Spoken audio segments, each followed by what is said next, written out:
Good afternoon. My name is Teh Tai Chun, the student from OUM Bangi. Today I'm going to present my assignments, introductions to communication for point number 2 to 4. So point number 2 is about the negative experience that I've encountered within the individual, group and society from different culture and how I actually handle it. So I was actually the one of my wonderful experiences. It will be my first job working in an environment where I have my room reservation manager. She was a Malay. I have a room supervisor. She was a Sabahan, and the other teammates was Indian, one Indian and one Sarawakian. So myself, I'm the only Chinese there. So while the challenges that we have encountered is actually first of all the trouble, these the challenges. Trouble with the accents and fluency. So my two teammates, Sabaha and Sarawakian, they carry a very strong accents while communicating. So we have actually been through a long process to understand each other's culture, family backgrounds. Takes time to understand accent. So and also another challenges will be different attitudes towards the hierarchy and authorities and the way that the manage works. So well, we have these because different people came from a very different family backgrounds where they carry they themselves in different ways. So I took initiative to actually propose a very this get small gathering to makan-makan since we are all anak-anak Malaysia. So it will be good. We have this makan-makan during Hari Raya time, Chinese New Year, Deepawali, and so Hari Gawai. So from there, we actually learn from each other's and kind of understanding each other. So that's where we actually have a very harmonized scenario right after that. So well, I'm going to share the point number 3. What are the challenges in intercultural communications? One of the challenges in intercultural communication will be different communication style.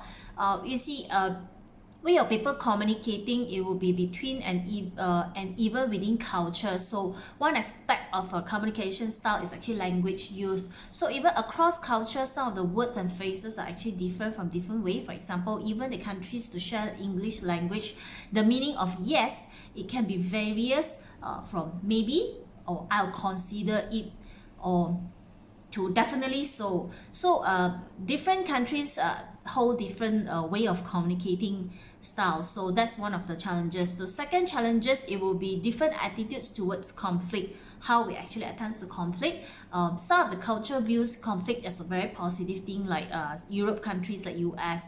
Conflict is actually not usually desirable.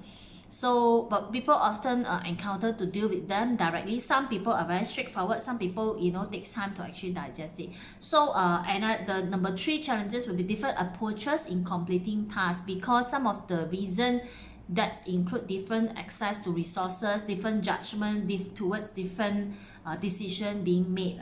So well, these are the challenges. So what I'm going to share with you will be the few effective way how are we going to improve the intercultural communication skills. So now, very important point number 1, we have to do our homework. Okay, so we know ahead time who we will be speaking with, who are our stakeholders that we are going to communicate, from which country and what are their family backgrounds and all that. So we will be have this make a sense of research on the cultural norms and the standards and communication methods that can be used. What will be the most effective way to communicate with them. So we have to do our homework in place. Okay, number 2 is ask. Okay, number 2 is ask. Is might be comfortable when when we tend to start asking, so by showing our willingness to ask and understand their lack of the cultural knowledge when necessary. The last one, we will be practice actively listening skill and observing each of the scenario. That will help us to communicate in a very effective way. Well, if you ask me, we are all anak-anak Malaysia, so we have different races from different family background. The most important thing is the fundamental of living together is to respect each other's, understand each other's, and communicating in a very positive way of this effective communication, it should be in a two-way. Understand, then we understand, listen first, then only we understand, then we reply. That will be the good and effective communication. Thank you. That's my sharing.